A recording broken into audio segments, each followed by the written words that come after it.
Yo. What it do, family? It's your Venroy, Mike on the mic from the Vibe Perspective Podcast. Tapped on my guys in Ground 3 Radio. DJ OK, man. Listen, as you can see, everything is different.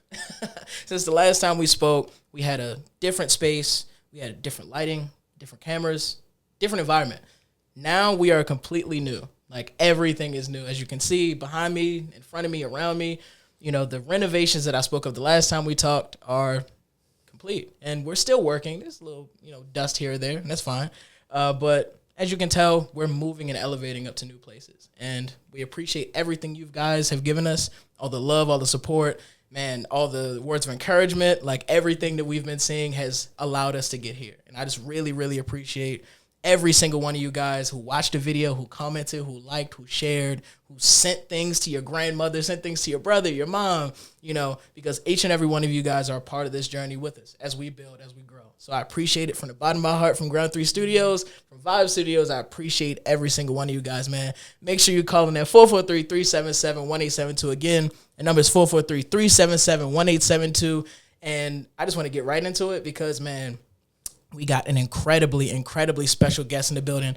He sat on the boards of institutions like Park Heights Renaissance, EBDI, KIPP Baltimore, Grace Medical Center, Sinai Hospital, a builder, an architect, a changer of community, man, a narrative shifter, and true visionary, and a guy that has exceeded the odds and challenged society's expectation on his life and the things he's set to do. An advocate, a professional, a role model to so many. We got Venroy, Hard Work July in the building. What up, fam? That is an amazing intro. What's going on? I'm so happy to be here.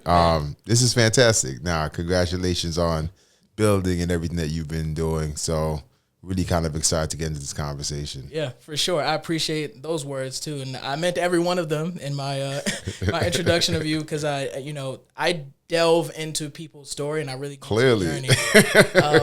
And those words mean a lot. Like, I'm serious when I say that you are really a change maker, a real visionary in the space. And originally when I just did like the surface level research of your life, I was like, yeah, I definitely want to sit down with this guy. And Mashari, shout out to Mashari at City of Gods, who really made this happen, really made the connection between me and you. Yeah. He's like, I call him like the Barry Gordy of Baltimore. Like, he's like kind of the, what is his name? There's a guy named Hovain in New York who does like all the real, rest in peace, he passed away. But he did all the real plug making. Like, people who would have never been in the same rooms. Like, that guy was the guy. And I think I see Mashari as that kind of person.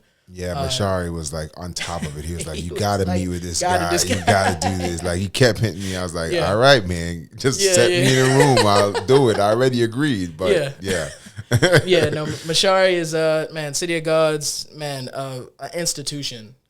Definitely. Yeah, big shout out to City of Gods, big shout out to Mashari, big shout out to Keisha, Honey on the Bay, everybody. We're now finally here, and I want to get right into it. Man, so from the beginning, I typically start these interviews like everybody I respect. St. Catherine, Jamaica, you were there. You grew up there until you were 11, and then you moved to South Bronx in New York at 95, I want to say. Yep. I think your mom came over first, and then your family came later, right? Yeah. I do, we will get into this a little bit further, but I do want to ask you about, that experience being in Jamaica, just growing up at a young age, kind of experiencing everything and kind of seeing the world around you. Mm-hmm. How was that experience? Mm-hmm. No, I mean, honestly, Jamaica is really kind of, my upbringing there is kind of foundational to everything that I think we're going to talk about. Yeah. I was actually thinking about this as I was coming over here, just like, not really knowing, because you didn't give me any pre questions, so I have no idea where this conversation is going to go. But I was just kind of in my head, kind of rapping around like what we could possibly talk about, and I was just thinking, like, literally before I came here, I was taking out the trash on the block, and I was just thinking, like, there's so much about like my upbringing that is so instrumental to what I'm experiencing now, and so, I had a great childhood. Well, like being young in Jamaica, we were definitely like in community, right? I just remember like my block, like it was all the kids on the block used to like, hang out. We used to, and just like hang out on the block. Like everybody could see us. We would have races. We didn't have a lot of sports that we had in Jamaica at the time. Like it was basically like track and field, cricket, and soccer. That's basically it, right? And so like everybody, it was just like a community. Everybody kind of knew everybody. Everybody was like really close. And, I think we'll get into this, but like that I think has been like really instrumental in kind of the ways that I think about what I'm trying to build here. Yeah. But Jamaica is also one of those places where it's like, it's not a rich country, right? Yeah. And so you see a lot of poverty. You're interacting with poverty like on a regular basis, right? Like American poverty looks and feels different than Jamaican poverty, I feel. Sure.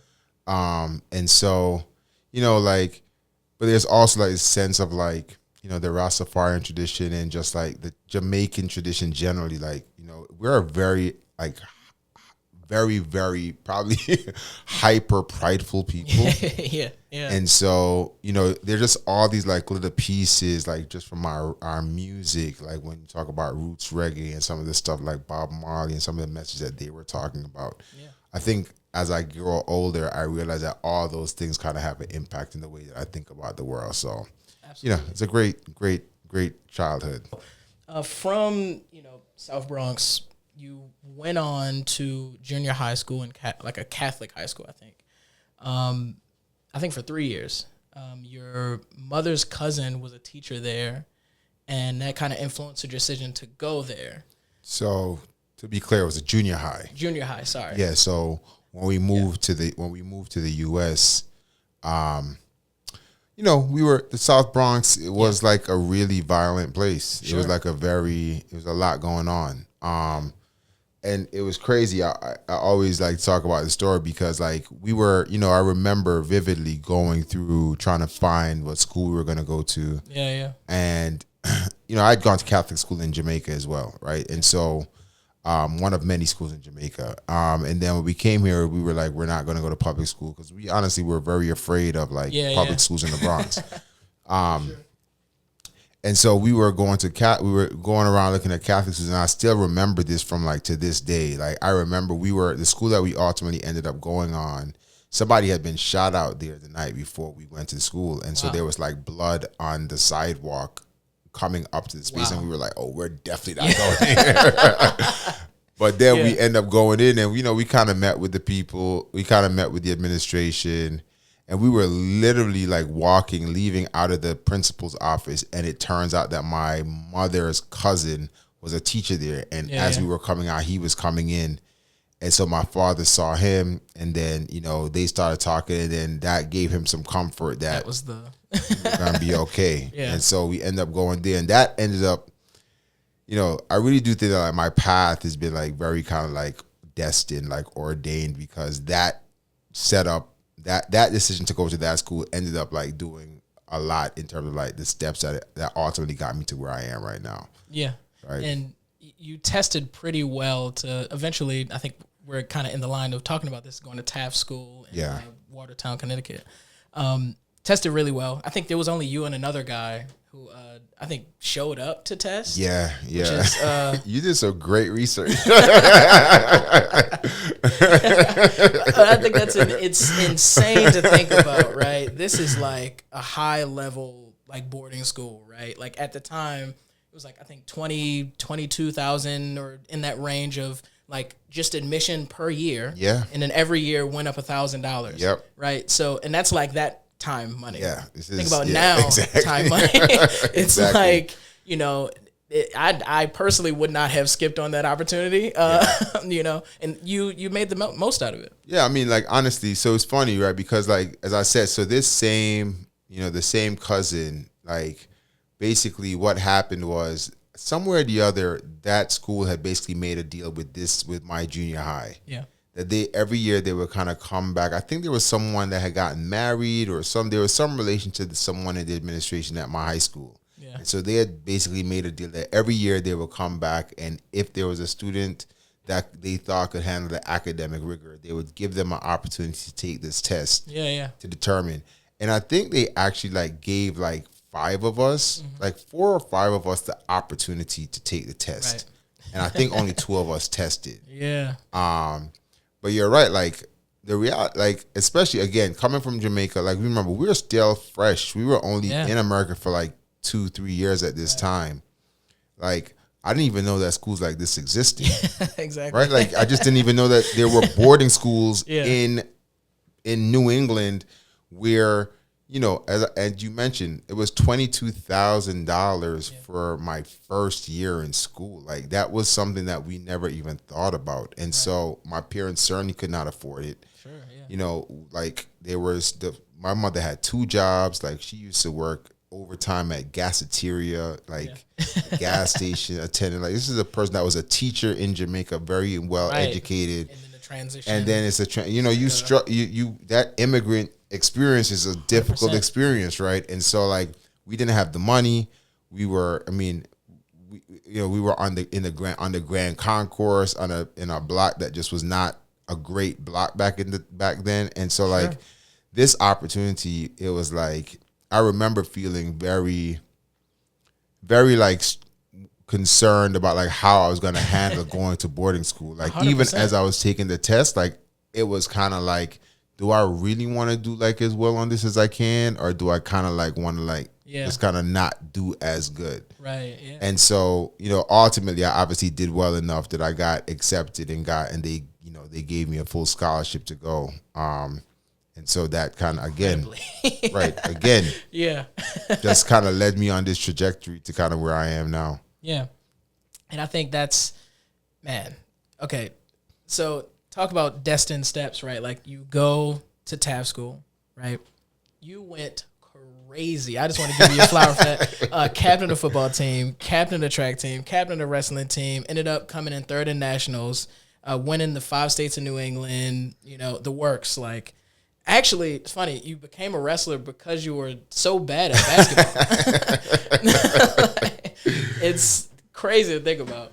It's funny. It's funny you bring that up, and I didn't realize you were gonna like dig this deep. It's funny. Like I'm on a group chat with like a bunch of my friends from high school. We're still friends, like a mixed group. Yeah. A lot of the guys that went to that. A lot of the like Taft when I was there was only like 6% minority. Yeah. Like not black, but like the entire minority group, right? Yeah. But we were we had a very mixed friends group. And so, like, the group that I'm on a group chat right now, a group chat with, like, a bunch of those guys from our high school. And they were joking on me today, literally about how I was terrible at basketball. And it's been an ongoing joke for like years now. And just kind of hit me today. And I was talking to them, I was like, I mean, like, y'all are really, like, making fun of me about the fact that I was bad at a sport that I'd only been introduced to like 3 years before. like this is not something I grew up playing. Yeah. I came to America, was in the South Bronx. My mother didn't want me to go outside. I wasn't playing basketball like that. Yeah. And then I came to high school and I wasn't nice at basketball. Okay. But every other sport that I put my heart to,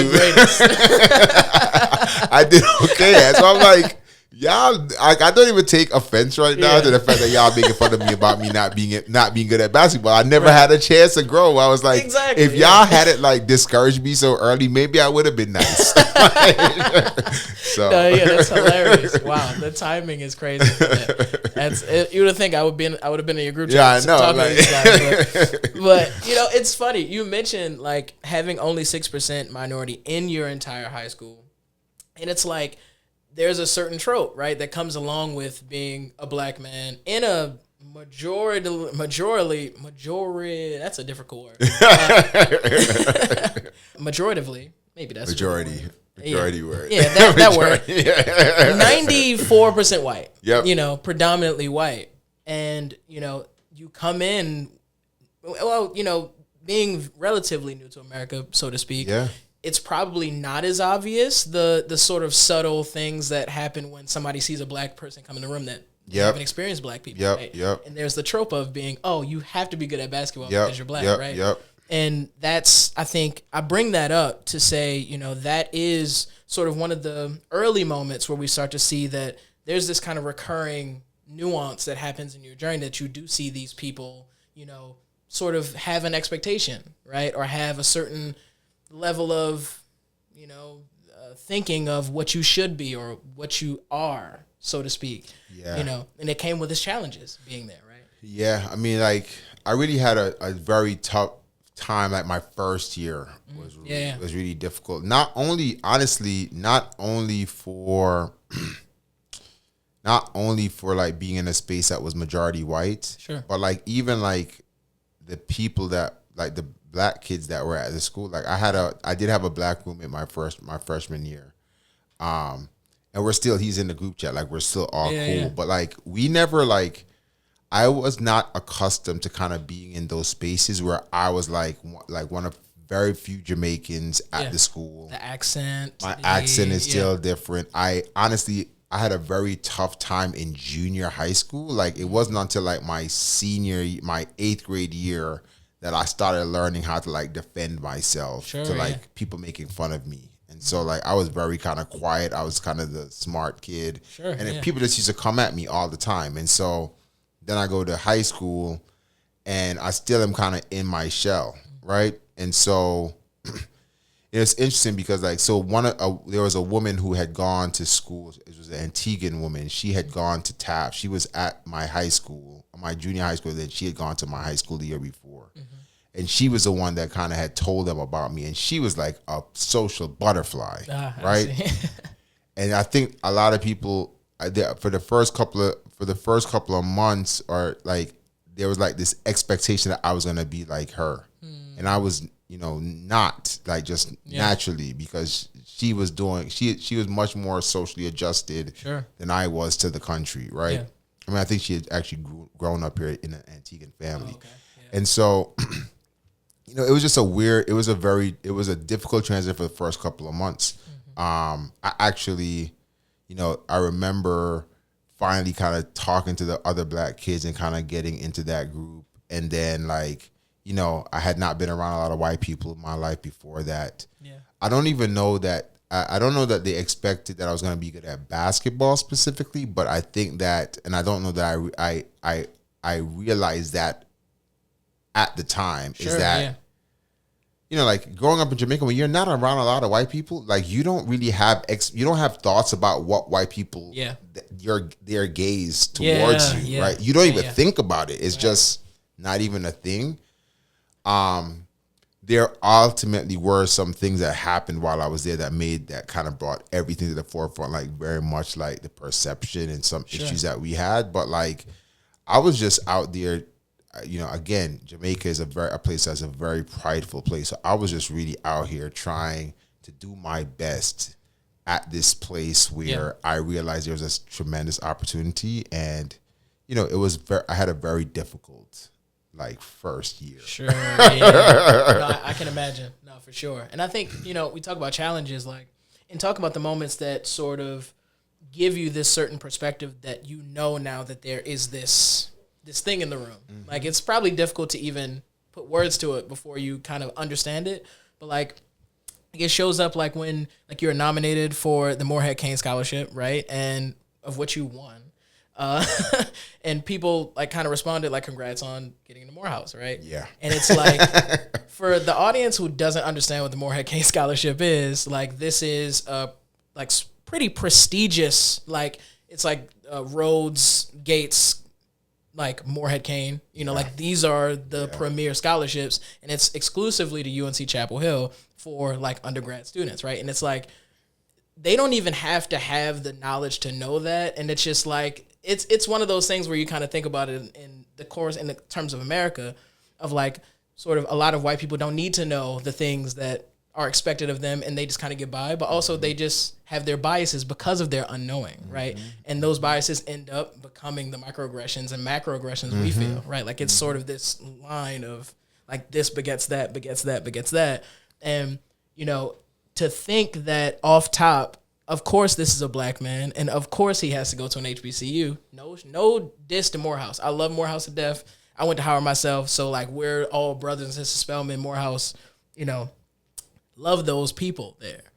However, for them to just expect that of you, is like, that also gave you an understanding of, oh, Yeah. Like you see me in a certain, positionality per se. Yeah, nah, it's again, this is one of those things that, and I'm just being 100% real with you. It's so interesting because, like, in retrospect, it all is like, it's so interesting to kind of think about because, like, and I'll be honest, when I first came to America,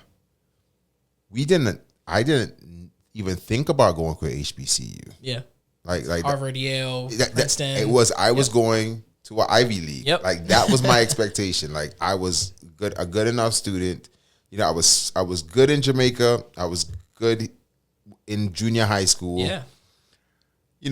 High school was much more difficult, right? It was much more difficult for me. For sure. I did well, but it was definitely not without its struggles. Sure. But like coming to America, my expectation was I was going to Harvard, Yale, like one of the Ivy Leagues. Yeah. And I think that's everything that everybody ever said to me. And so even when I got the Moorhead, like I looked at it, I was like, oh, this is amazing. Like this scholarship, the whole package Insane. is amazing. It's just like, it's nuts, right? Yeah. But then even like, so when someone said to me, when somebody thought I was going to Morehouse, I was like, oh, that's interesting. Like, I wasn't offended, but I was like, oh, like, nah, actually, no. I got the Moorhead. I got at that time it was just a UNC, Moorhead scholarship. Yeah. It was just a Moorhead. I was like, Moorhead, yeah. I'm going to UNC Chapel Hill. Yeah. I'm like on a full ride, and they're gonna pay for my summer experiences, and they're giving me internships, and going abroad, food. I was like, yeah, exactly. I was like, it was just an interesting. It was an interesting that was an automatic that someone thought was like, even though, like, I had been with these people every day, they knew I was smart. Yeah. They knew I was, good in sports. Like I had a great resume, right? Yeah. Like I was involved in in different organizations, captain of 3 sports, on the honor roll some semesters. You went the fact that they automatically assumed I was going to an HBCU. And again, some of my best friends to this day, some of my friends from law school, some of my friends from when I lived in DC are from Morehouse. So no disrespect, Morehouse is a fantastic incredible school, right? But just the automatic he's going to an HBCU is kind of like an interesting thing. Which this is a whole, especially in these times, that's a whole longer conversation. Yeah. I don't know if we have enough space on the camera for that one, but I would love to. Yeah, one of these days right. Yeah, and I think that's the thing too, right? Like, I think I'm trying to set the stage for the audience. I typically, if you've watched any of the episodes that I've had prior, I love doing the thing where I kind of set the stage, and we'll get to a place where like the dots begin to connect. The quilt that I'm sort of sewing makes more sense in terms of the audience and the story that they're listening to. And when we talk about some of these first moments, you get to UNC, and it's like UNC Chapel Hill is in the South. This is like, again, a PWI, right? And it's like there are certain things that sort of hang over you as a black person entering the space. But, again, you went crazy. ACC champion at 197 in wrestling at UNC with a coach, by the way, who doubted you. And from the very beginning. And then, I think the year he retires, the next year you ACC champ, it's like a whole thing. I think he's told you the first time he heard black music playing, turn that black ish off, whole thing. You excel at UNC, cross Alpha Phi Alpha, shout out to Museta. And it's like you excel despite the expectation, despite the doubts, right? And I think that's something that also recurs in your story, right? Sort of the watch this, and I would definitely want to talk about your time at UNC, because I think that's also a pretty, formative moment for you and, formative years, in your matriculation. Yeah, nah, I mean, yeah, it absolutely was. I'll say this, I think having gone to school in New England, first coming from Jamaica, going to the Bronx, very dangerous, kind of like urban, for real community. Yeah. And then going to to New England, Connecticut, where you're seeing it's a very different environment. Yes. The northern culture, and then actually going down south, to Chapel Hill, having never kind of experienced the South before. Yeah. Our summer reading going up to our for freshman year was like, there was a book that we had to all read called Confederates in the Attic. Right? Yeah. And it was like, it's an interesting book for you to choose for people who've never really experienced the South before. Like, this is the first that we're going to read, right? Interesting. But Chapel Hill, and look, I also acknowledge that, like, my time at Chapel Hill was harder. It was hard enough, but it was also on the easy button because of the Moorhead, right? Like, I didn't have to worry about like working. I mean, I had jobs at times because the money would be tight at times, like, right? Yeah. But like, and I would send, I give my mom's money from my money, but like, it was that. But like, at the end of the day, I always had money to eat. Yeah, I had a meal plan. Right. I could go to class.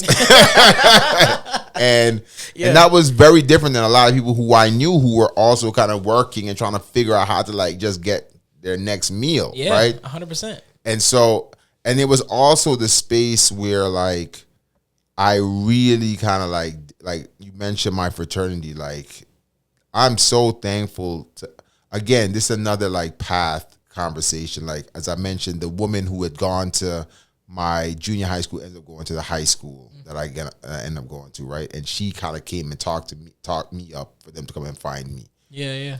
The year before I had gone to Carolina, there was my wrestling arch rival at Carolina at Taft at my high school was a dude, like, it was another brother. He was from Queens. Yeah. And he was nice in wrestling. I was nice in wrestling. We would hit each other in the championships all the time. Yeah. And I remember his senior year, my junior year, he came, we were at a track meet, and he was talking about this scholarship that he had gotten that was like amazing. And he was rattling off all the benefits. And it turns out I ended up getting that scholarship right behind him, like the next year, right? Yeah. He pledged Alpha. And so I had an experience when I was in high school of going to like an Alpha event in Boston with one of my classmates' brother had pledged Alpha up in Boston. And so we had gone, I was like, yo, this is dope. This is like the first time I've been like immersed in like American Black culture. Right? You're not in the Bronx, even in the Bronx, it was majority Hispanic in my classes, right? Very diverse, right? Like Dominican and Puerto Ricans, like, were all in my class. For sure. They cousins. Right? Right? And then like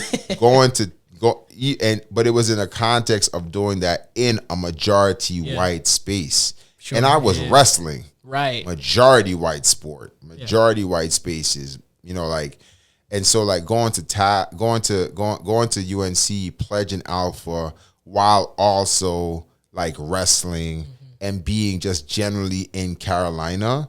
Like, even then, again, it was an adjustment to me because it was like, I remember one of the things that like really struck to me was like, even being up north, the ways that we interact with each other is very different. Like, New York is a very like standoffish. Yeah, like exactly. Like I had learned to like, be where you are. I can acknowledge you. Watch out. But like, in order for me to like, this is a protective mechanism, right? Yes. Like, you go to Carolina, everybody's hugging. It's like a hug fest. Everybody's hugging each other on the yard. Yeah. A lot of them had, because it was a state school, so a lot of them were from Carolina. So a lot of them were coming there with their friends who they were gone to high school with. Yeah, I'm like the new kid on the block from the north. Yeah, had been to a predominantly white institution, so I came up there like, like, it's north versus south. Just culturally, it was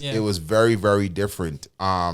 And so I got there, and my fraternity, I mean, and honestly, my wrestling team and my fraternity in the beginning were really kind of what helped ground me.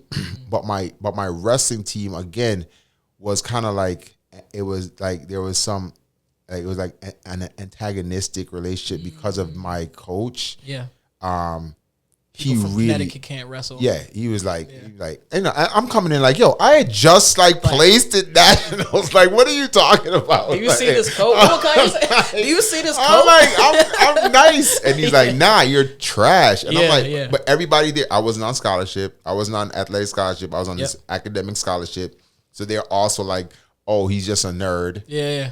And honestly, if I'm being very honest, I wasn't as good as some of the guys. Like wrestling at a collegiate level. Yeah, it's a different At least back then. Yeah. Today it seems like it's changed. Like the high school kids are like crazy they're now. Insane. Yeah, they're track too. These high school kids are insane. They're nuts. I don't know what's going on. But like back then, it was like there was definitely a difference in like the work ethic, the training, and so I had with a coach that did not really kind of see value in me and kind of like undermined me all the time. My fraternity was kind of one of the real things that really like connected me to the school. Yeah. Especially because I had a guy who had gone and pledged a fraternity before I had. Yeah.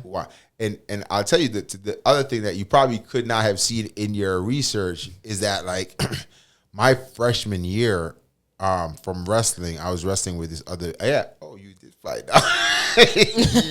Your journalistic skills are. you got a shoulder surgery, which is. I had a shoulder surgery, but what that meant was that like I was literally walking around with this big pillow under my arm, so I was not on the yard. Yep. Like I could not like be in. So you come to a space, you don't know, you didn't go to a school with a lot of these kids. Yeah. Yep. You're from up north. You come, you're walking around with a big like cast pillow under your arm. You're not really on the yard, so it's like, I'm not really like out there. Like nobody's like knowing I'm just not in the mix. Yeah. But I was smart and I was getting good grades and I was on a wrestling team, so my resume was like, hey. Yeah, like for sure. you know, so for sure. Yeah, my fraternity definitely like.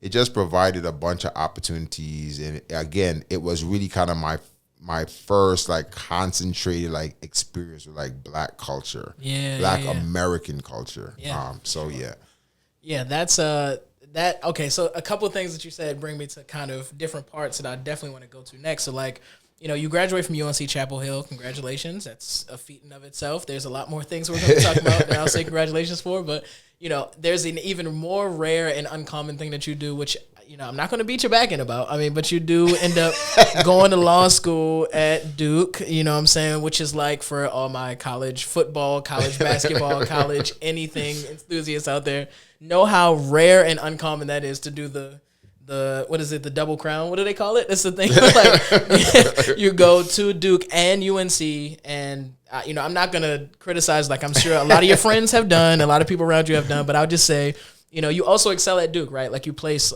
second at ACC's wrestling heavyweight at Duke, and I mentioned that because you actually get the redshirt year because you petitioned the NCAA because of your shoulder, right. Yep. Which is like. You kind of piece those things together. It's like a few things. You're keeping me on my toes. But that'll also pop up later. But I'll just kind of keep going in the line. You graduate in 2007. From law school, moved to Washington D.C. after college because it's like a good legal environment, but also like it's kind of this midpoint between you and your family. Mm-hmm. And you kind of make the decision like, okay, I'll just be in D.C., which is like. This kind of also orders your steps in a way, just being in DC. And then it's like all of these things kind of line up perfectly, and as much as a wrestler as you were back then, you stumbled upon boxing, right? During your time working at your first law firm in DC. Yep. I think there was a partner who would bring your summer associates to like boxing workouts and, as an event. And the first time you did it, rest is kind of history. Like, you fell in love with it, right? Yeah. And I think this is where, people find you in who they know Venroy July is for the first time, right? This is the beginning of like that version of how people view you. Yeah. And I want to say you mainly did boxing to stay in shape, right? Like you came to DC, started practicing full time. You started beating everybody at the gym. And then that led you to sort of agreeing to take on amateur fights, which then leads you to winning DC Golden Gloves as a novice. Let me just rewind that for a second. You won DC Golden Gloves as a novice, right? Like, took the steps to go pro, right? And then I think people start to now recognize what's happening. There's this, we'll get into it, but there's this bit of a duality, right? Like, there's the boxing lawyer, right? And talk to me about just that time, because I know that's like, I kind of summed it up in a few sentences, but there's a lot of, experience and, meat and potatoes in there. Nah, that's real. I mean, honestly, it's so interesting. Like, there's so much. I never thought about it before, but you're right. Like, that is kind of time where that kind of duality that people start thinking about me as, like, eventually we started getting a lot of press about the fact that I was a lawyer that was boxing. But to be honest, in the beginning, I was like trying to hide it. Yeah, for 4 years, I think. Yeah, you like your first for law years. firm, yeah. Like, I didn't want people to be thinking, oh, he's like a brute, or that I'm not serious enough about my practice. Yeah. Like, there's, and remember, you gotta remember during the time, right? So I came out of law school in 2007. That's like right before the financial crash. Yes. And so I had a bunch of friends that went to firms and got fired, like in the first 2 to 3 years of our practice. And so there was like a financial meltdown at law firms. And so, like, there's nothing that I'm trying to put out there that, like, I'm not dedicated, to the practice of law. And so boxing really was just kind of a stress relief for me. It was like something I would go, like, I was used to, like, being an athlete and, like, doing, like, academic work. And so it was just the same for me when I was practicing. But, like, again, this is one of those things that you kind of pick up in retrospect, right? So, like, I'm in Northwest DC at this nice firm. The summer experience as a law firm is great. They're treating you to food, nice restaurants, going out to events all the time. And then I'm going to the gym. Like, I remember, like, the first gym I was at was in Columbia Heights, and it was like, back then Columbia Heights was not nice. Yeah. Right? Like, and so, like, I was like trading at, like, the bottom of, like, this. There was like a church that had, like, some space, and they had, like, a boxing ring down there. Yeah. And that's where I was training. But, like, to get there was, like, always kind of like a sketchy environment. Yeah.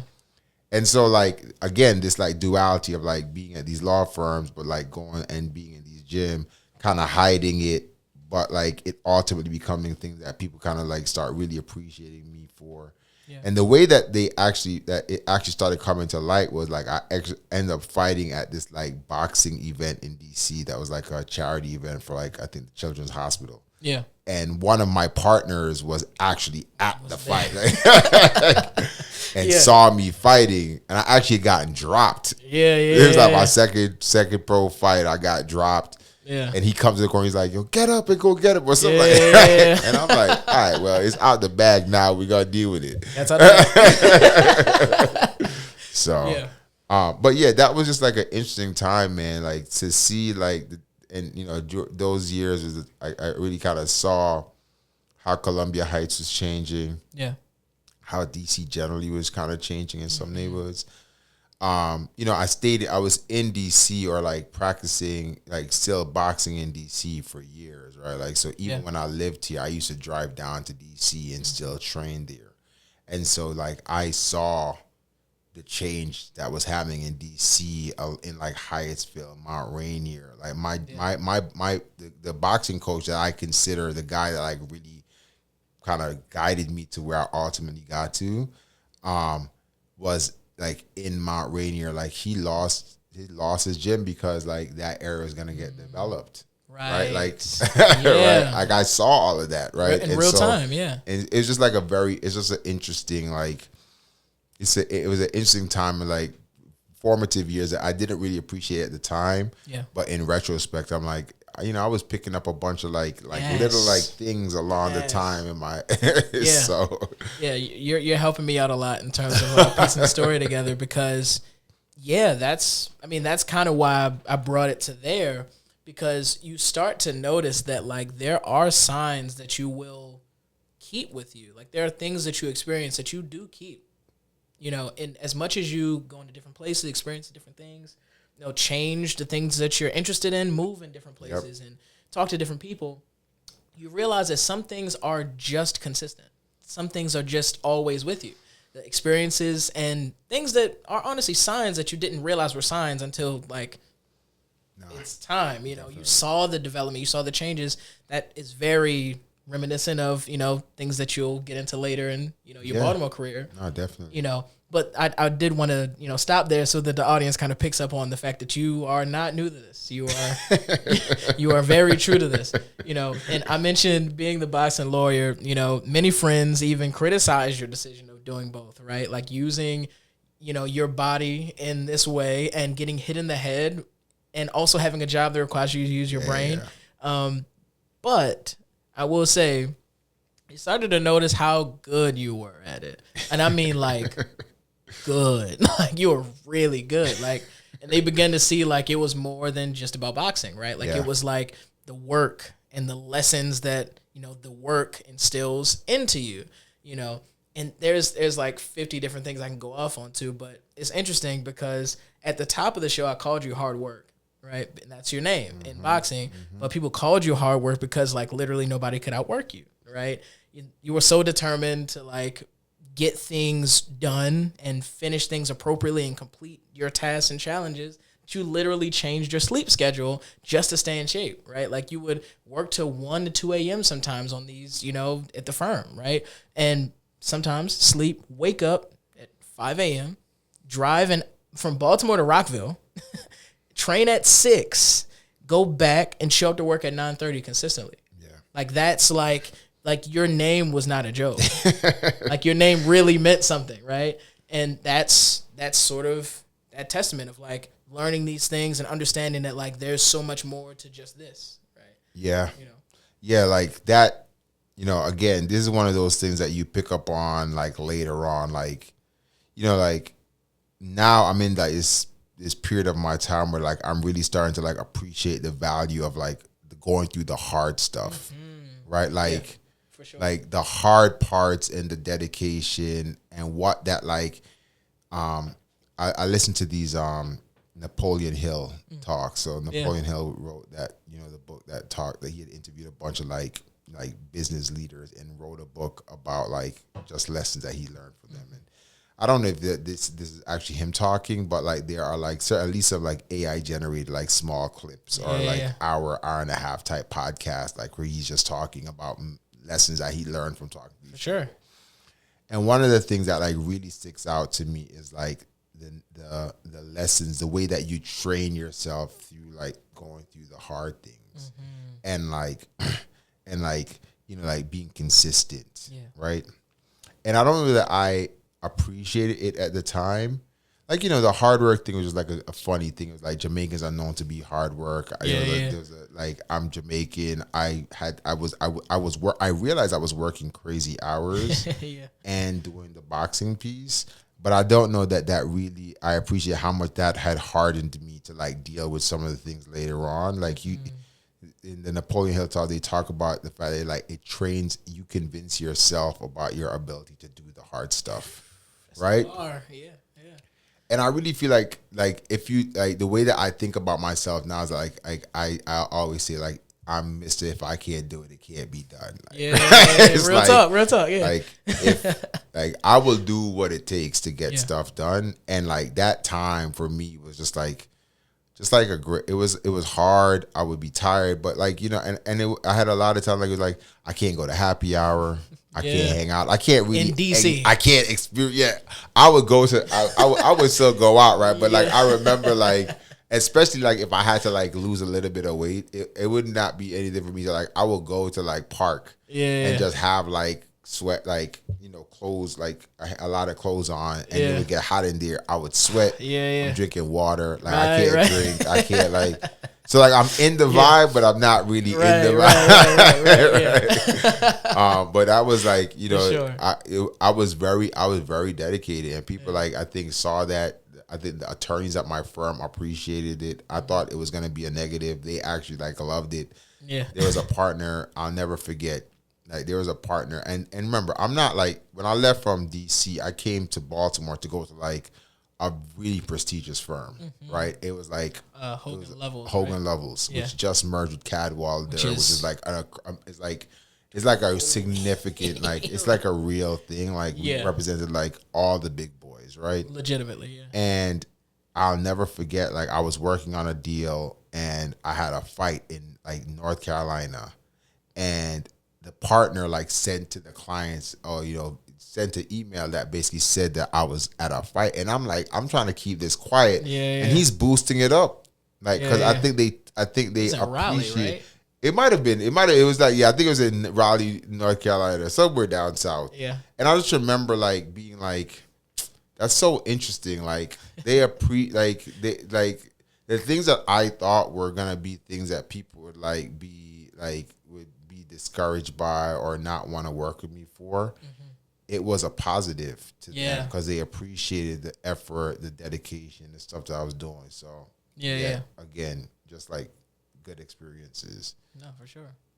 And I think it's funny. I think I know the show that you were fighting at in Raleigh, North Carolina. I think you fought a guy named James Ogilvy. And I think you know what I think happened. I think you went. I think there was like this. It's like semifinals.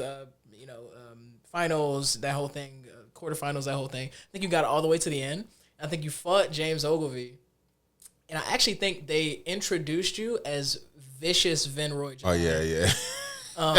Which was a little So bit. I think the fight that you're talking about was actually when I first got into boxing. Yeah. I think that was like that was like a tough man competition. This boxing like tough a man Street competition. Fighter. Yeah. Something. Yeah, that was before this. What I'm talking about now. Okay. So that was like. Yeah, I remember that, and I remember that's when that Vicious Venroy July came. I was like, this where ain't. I go. It's like the Spider-Man scene where he's like the Spider-Man, like okay.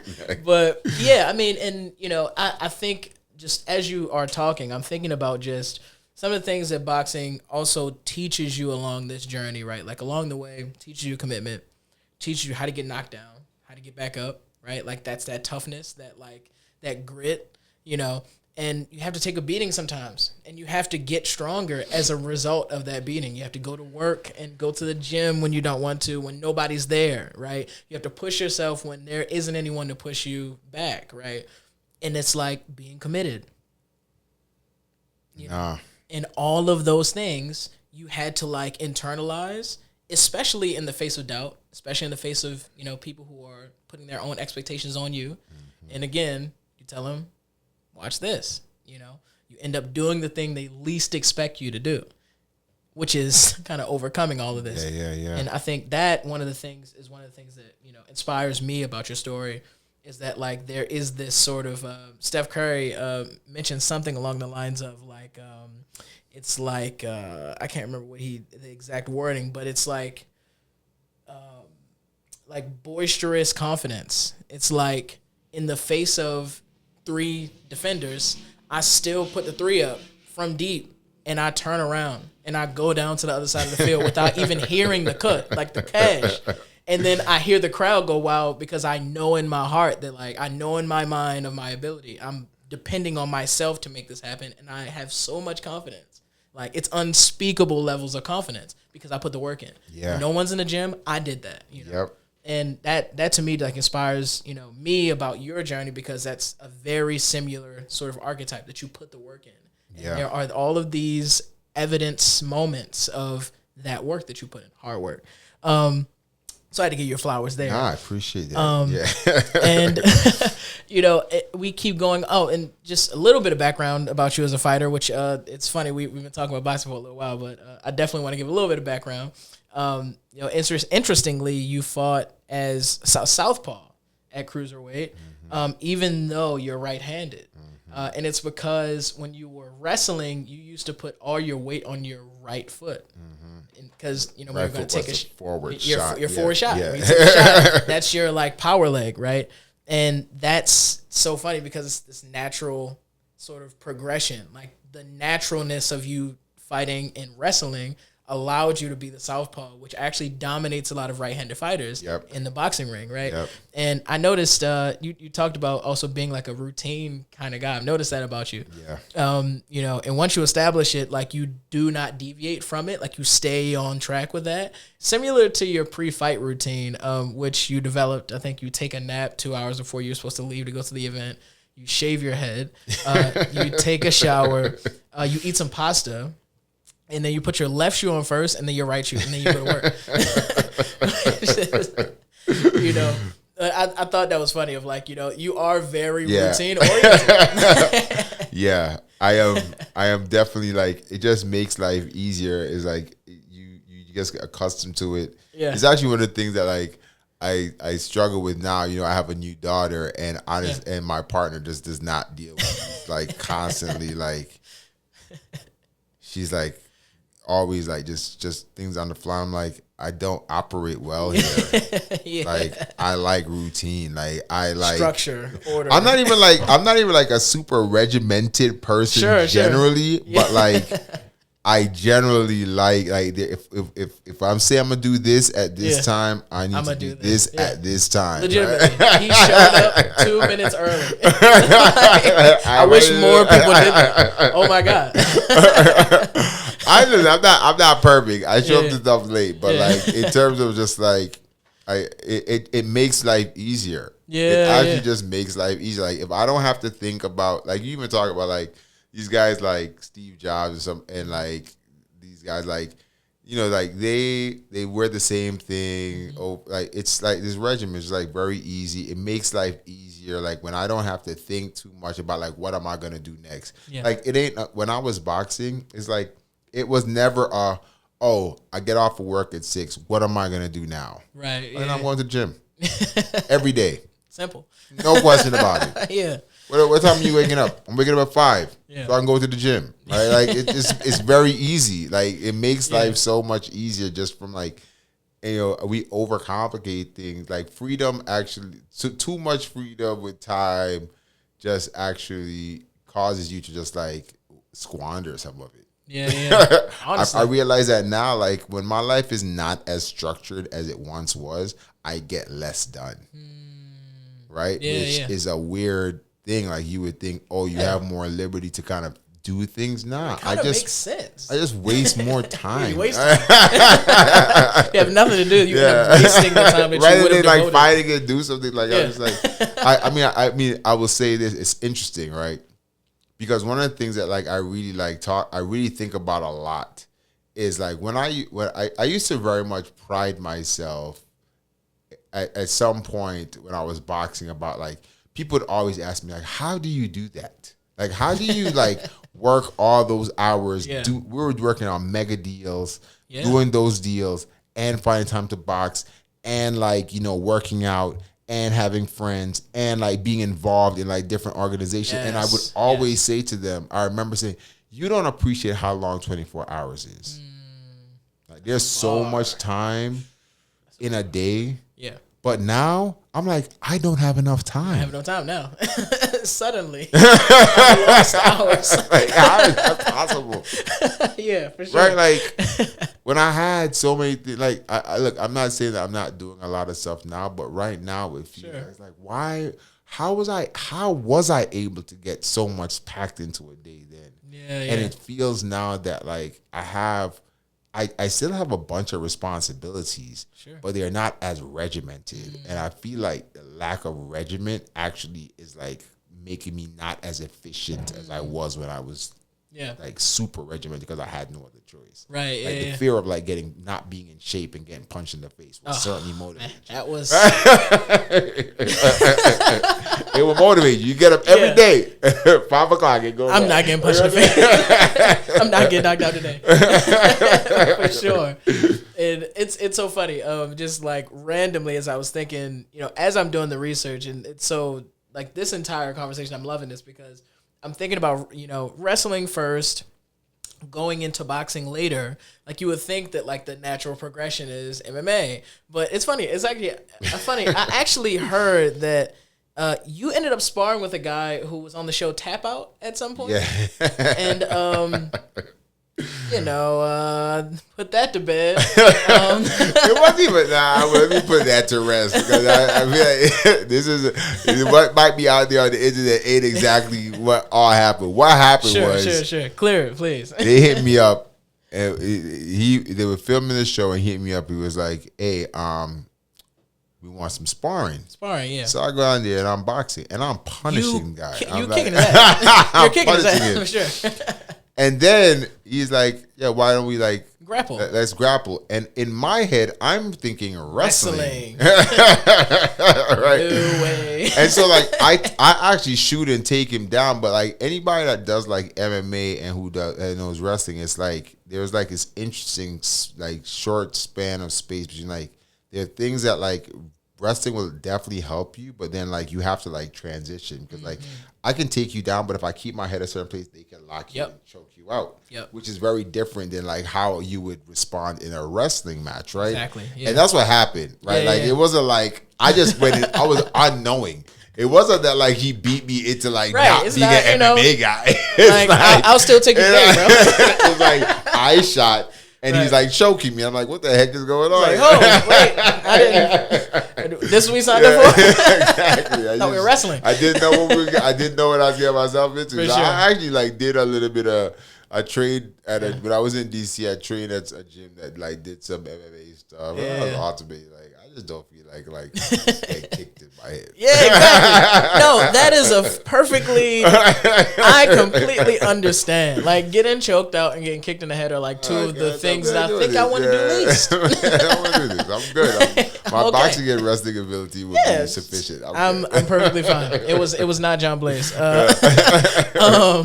But yeah, I mean, it's funny. But it's funny. I mentioned that, you know, you were trying to hide this, like in your, like, attorney career. You did try to, you know, a good effort, which you mentioned, to hide your boxing just generally. And one of the things I wanted to talk about that you mentioned, that like kind of being the brute-esque figure at a job full of people who don't necessarily interact with black people a lot. Yeah.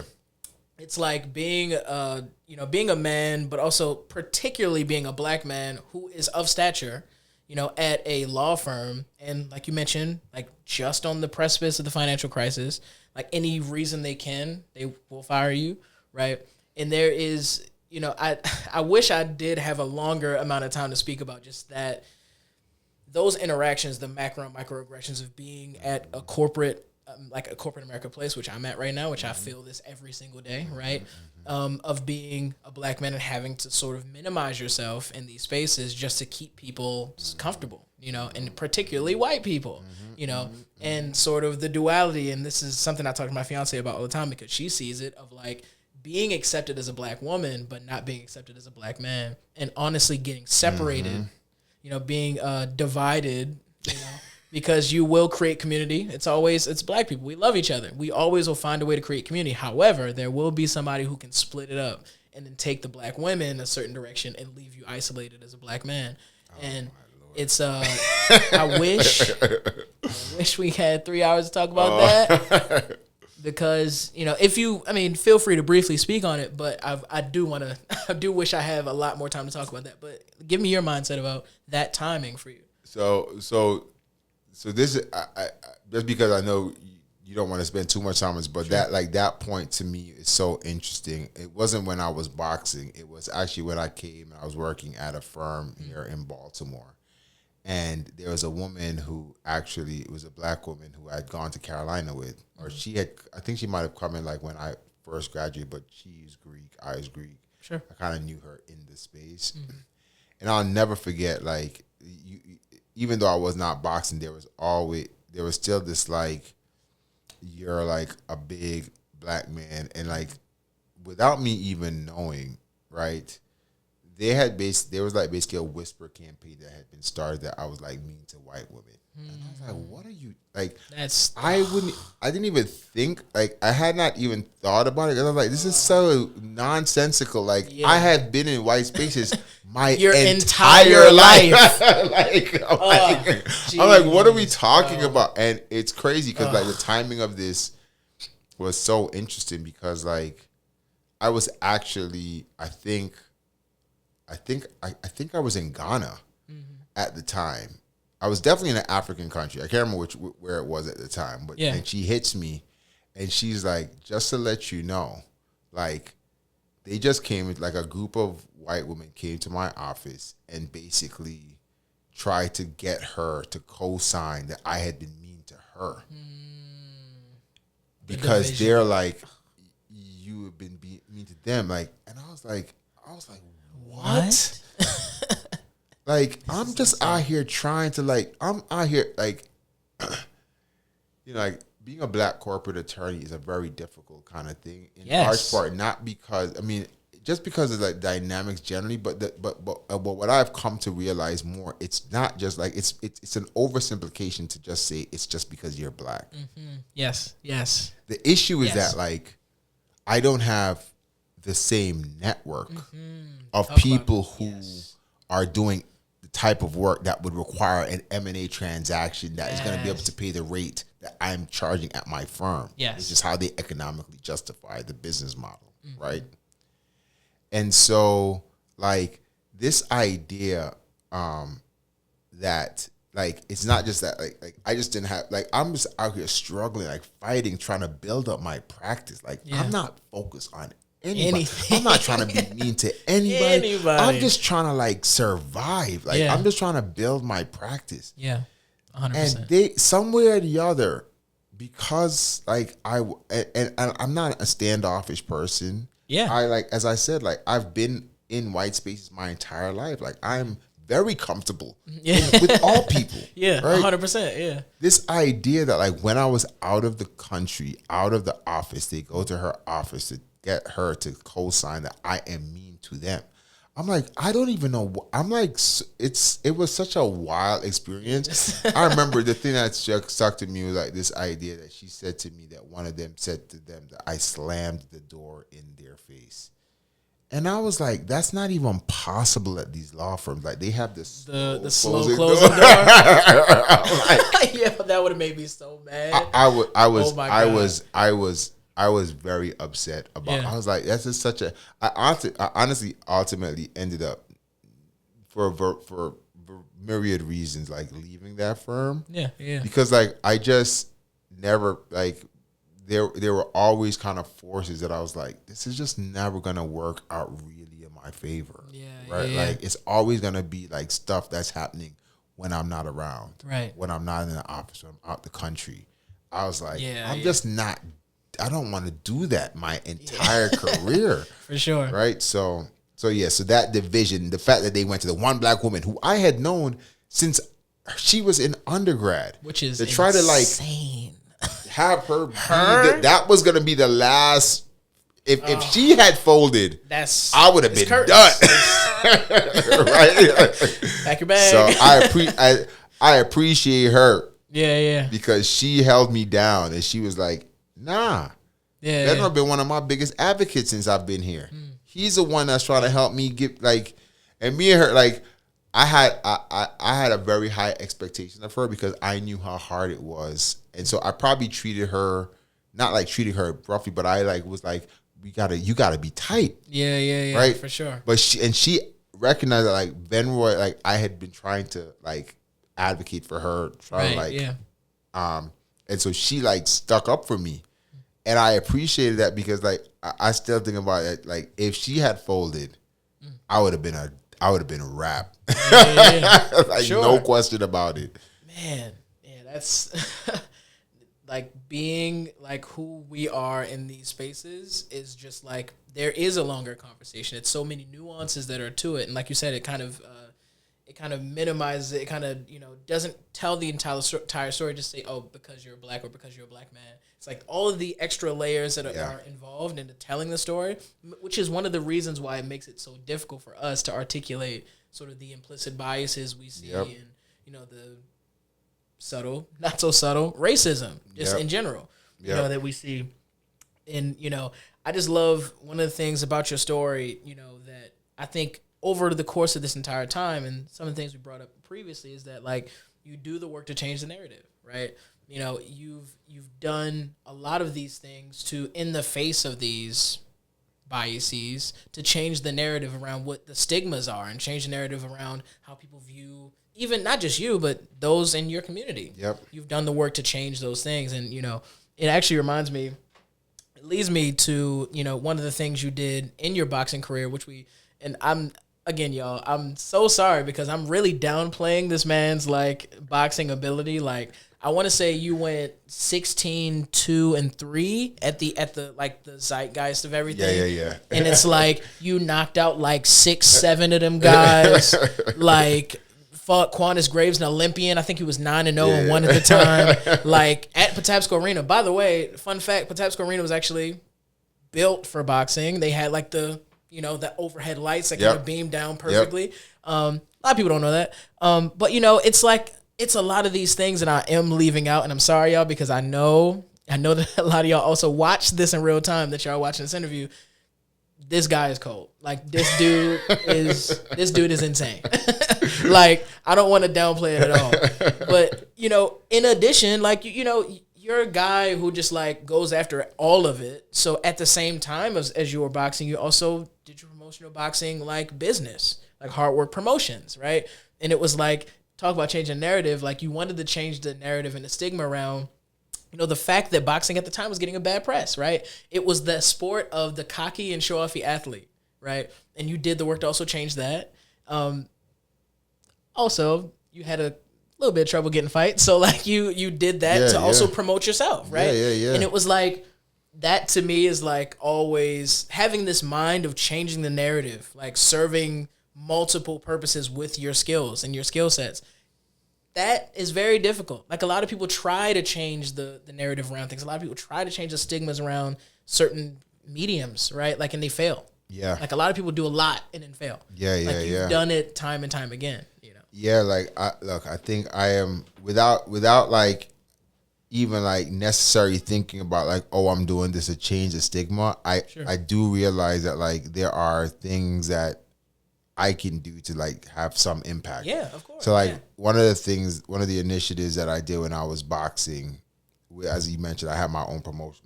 I started my own boxing promotional company. So we brought back boxing. Yeah, clearly. We started boxing at Patapsco Arena, which they're now doing now as well. But I started this initiative called Bring Your Boys. Because I remember watching boxing with my father and how important that was, and I wanted to create more opportunities for that. So we gave discounted tickets for fathers or uncles or father figures that brought boys. $10 ticket. Yeah, right. And so it was just a good there.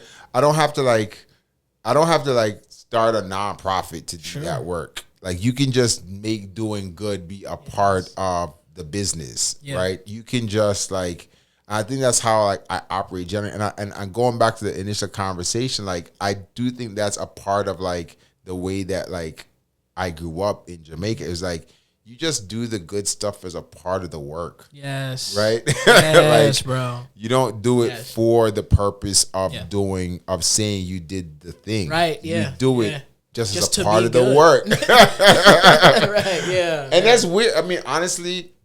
This might not be the time. This might not be the media to talk about, but that's honestly and I was thinking about this. I mentioned earlier, I was thinking about my upbringing before I came over here, and it wasn't necessarily for the context of this conversation, but it's I was wrestling with some things that I deal with just now. It's I don't think people can a lot of people cannot comprehend that you're not you're just doing good stuff.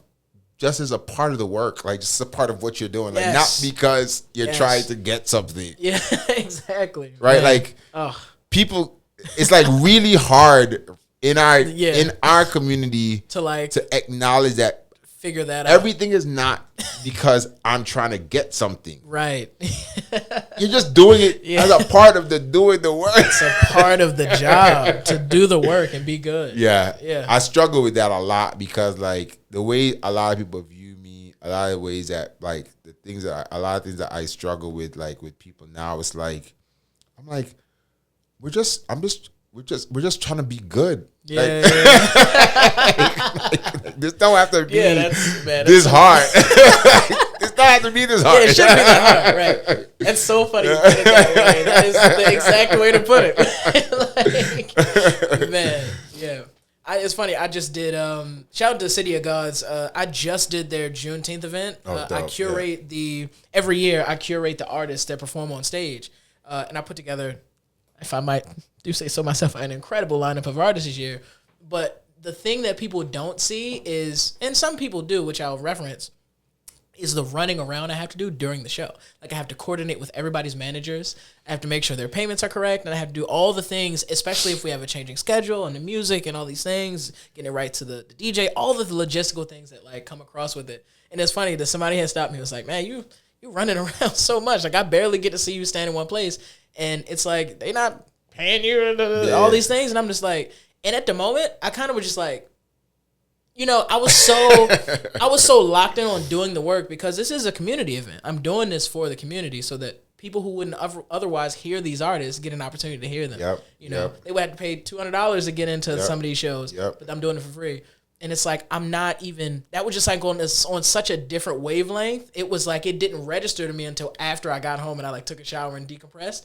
And it was like, you just kind of missed it, you know, like it's about doing the right thing and doing in the middle of the work, right?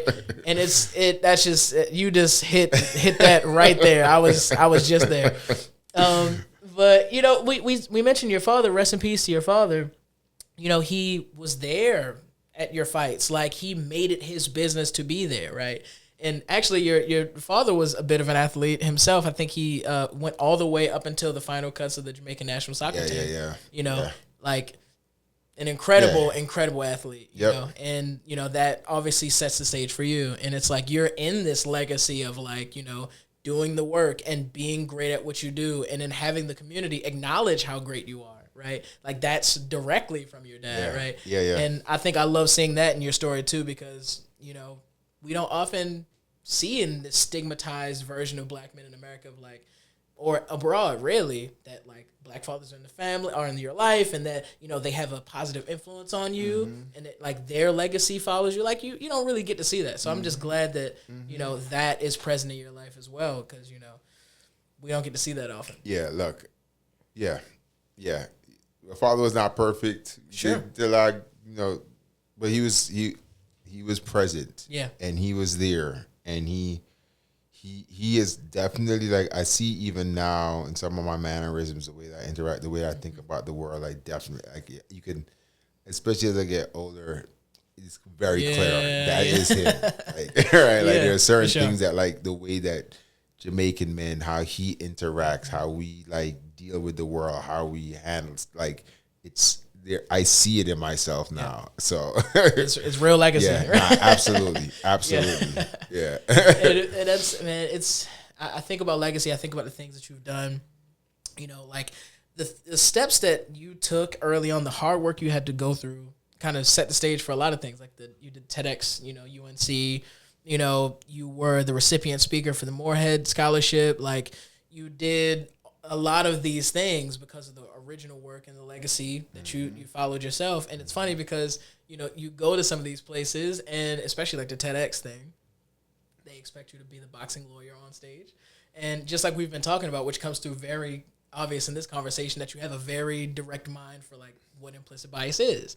And I think, you know, you did something to the effect of get on stage and tell white people that, like, you know, there are racial prejudices in America that black people have the burden of, and you need to share it.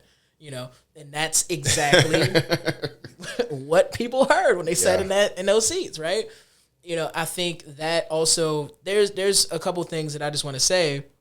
Like, not only is, you know, having the mentality for it, because that is a very important part. Like, understanding the problem is very deep in terms of the solution, right? In the beginning, you have to understand the problem. You have to acknowledge it. You have to see it for what it is. Have the discernment to know what's this between that. But then additionally, with the understanding comes the action, right? Like, it's putting the pen to paper. And so I think so many of us, you know, being black men, being black women, being black in America, we get stuck in phase one of having the understanding without doing the actual work to fix it. And I think you really did put your platform, like, forefront, with these concepts, with these real messages, because you experienced this your entire life. You saw it firsthand. Who else better to tell people about this than me, right? And I just want to give you flowers for that too, because you did it. Like, you actually did say these things to like speak truth to power. Nah, You know? that is honestly, I'll tell you, like, I really struggled with even coming up with that what I was going to talk about, and that speech to me was like one of like the better speeches I've ever done, because it really was an opportunity, like, where I feel like things were like all come together. It was like, you know what, like, and it was a part of like this space where I was like, in my day job, I'm seeing all these, I'm around predominantly white spaces, but when I'm boxing, I'm around predominantly black people, Hispanic, poor people, right? Like, for sure. And this dichotomy in my life, like the ways that like I live, like where I work versus where I live, where, there's just like this interesting dichotomy of like every aspect of my life is like I see both sides. And going to the point that we talk about, like, this oversimplification about like, oh, it's just racism. My perception on that is evolving, because like it's like, look, there's 100% of fact that like race has a part of it. Sure. But a big part of it is that like, if I don't see it, I don't care about it. Right? Yeah. So that conversation was about like, and I'm living it now. Like, I live it now. Like, I'm a member of like the Maryland Club here. They're just not like the things that I see and deal with in my life living in Holland's Market. Yeah. They're just not thinking about it. Yeah. It's just not a part 100%, of it. It's just not a part of, they don't care. It's not that they don't care. It's just not even a part of their thinking. Yeah. And so like that conversation was about like being like, hey, I know y'all, I don't think y'all are racist. Yeah. Right? But I know that y'all not realizing what's actually happening out here. And you can't expect me, like, y'all feel good about the fact that, like, oh, you came to this event and heard a black man talk about, like, these issues. But that's not the burden that, like, don't limit me to that. Right, yes. I don't want to have to talk about this all the time. I wish I didn't. I don't want to. Yeah. Y'all got to take some of this, too. Right, yeah. Y'all got to go back in your spaces and talk about these issues. You got to do some of that work. Like, don't have the person who is, like you there, we don't appreciate, like, when they come and they get the black guy to talk about the racial issues. Like, they leave feeling, oh, I've put my racial token in the box this month, and that's all I need. And more importantly, it's like, oh no, like, I did the good work because I want to hear him. But that's not it. That's not, like, yeah. Let's now go figure out what's next, so that like I don't have to talk about this all the time, because like there's a bunch of other stuff that I would like to talk about. For sure. But how can I miss the opportunity to talk about this when all this thing is happening right now? Because I know y'all not gonna hear it otherwise. Exactly. That's a bar. Yeah. So yeah. No, 100%. And I think that's, speaking in these spaces and doing the work is just like so important. And I just wish more people sort of took that on and did the work of also letting these people in these spaces that don't see this often, that you also need to do the work. I need more people to be a part of the army, right? Yeah. I really want there to be a more sophisticated, elevated conversation around like why the things are the way that they are still. Yeah, for sure. Right? Like, this is the thing that it's become very clear to me. And again, I always talk about this dichotomy in my life, right? It's like where I work versus where I live, where I work versus where I box, where I, like the clubs that I can access, but where I hang out, right?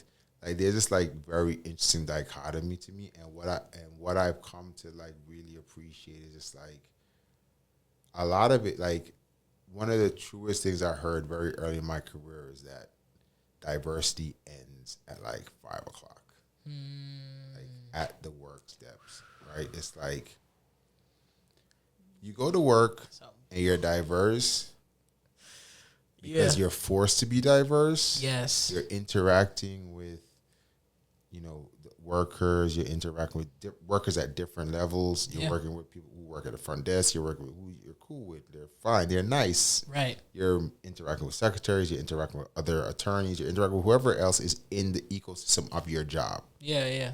And then once job is over, you go to your neighborhood where the majority of people look just like you and we know this, like the numbers prove this, right? Like white communities live in predominantly white communities. Black communities live in predominantly black communities. And so as much as you might be like, oh, I go see the one guy who I'm cool with at my job and I'm cool with him because he's diverse. I mean, we're diverse. Right. You go home and the majority of your life, you're not in those spaces. And so if I'm not in those spaces, when I'm at work, I'm thinking about work stuff. When I'm at home, I'm thinking about everything else. Exactly. And if I'm not thinking about that when I'm home, yeah, exactly. Then why does it matter? Yeah. Right? Like, and so like, there's a part of that it's like that conversation. I really was, I like it because of the fact that it was like, nah, I'm going to sit here. I'm going to tell a bunch of white, rich people who are very accomplished. And I know that you all say that you want to do good in the world. Right, yeah. Well, here. Yeah. Do that. Let's do this. No, 100%. Yeah, and that's...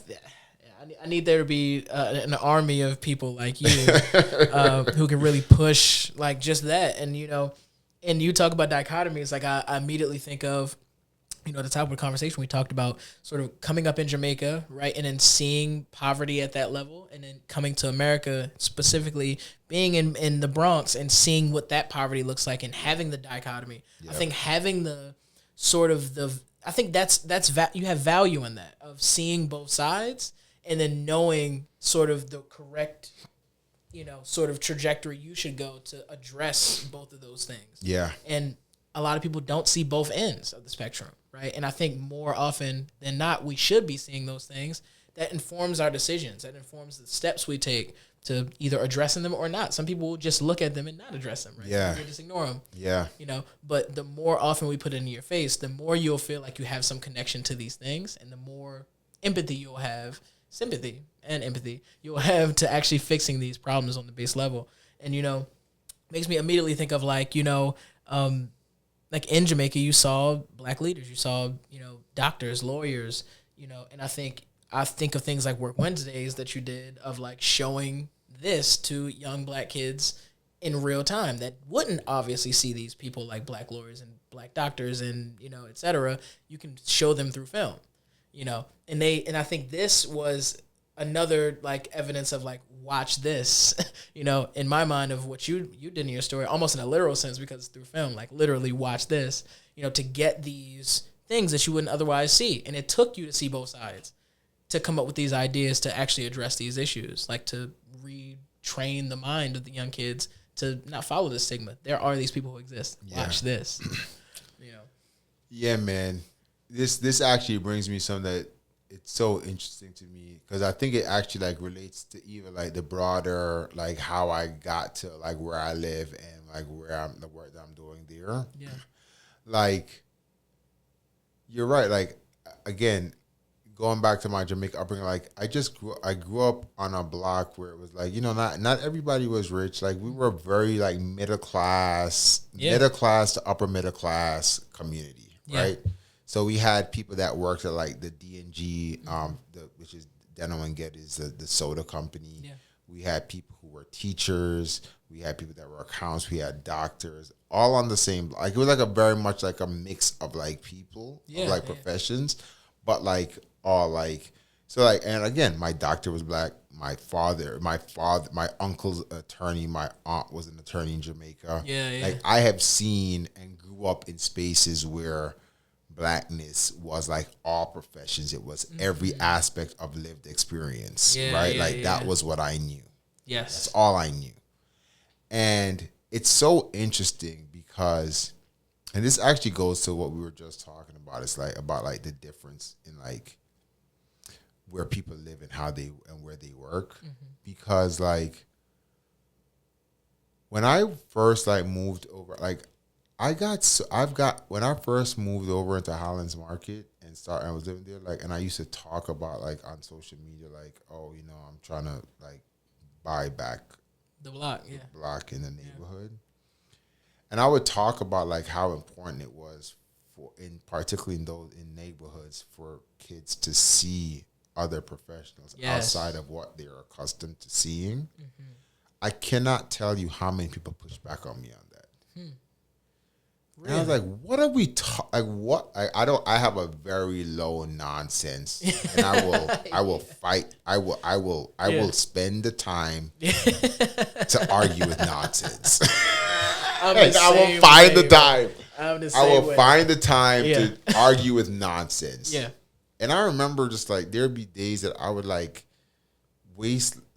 It would be like waste like an hour or two arguing with people about like whether or not it was important for me and other professionals to live in neighborhoods like Highlands Market. And I feel like cats like now, like you've seen, because you've been working with City of Gods, like that neighborhood has significantly changed 100%. In the years that it's in the last decade, like that neighborhood has changed significantly. A lot. Right? Yeah. Like we take for granted what it is now. Right. Yeah. But like 10 years ago, different story. Like completely different story. Yeah.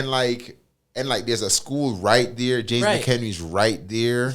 Right? Like people like just to go to like an example of like how much that this neighborhood has changed. Like James McHenry, prime example. Like I remember, like when I first moved, that was a really bad school, and the education committee. And I know this because I was involved in the Southwest Partnerships like education committee at the time. There was a guy named Lou Packett that used to like run, and I used to like talk to him.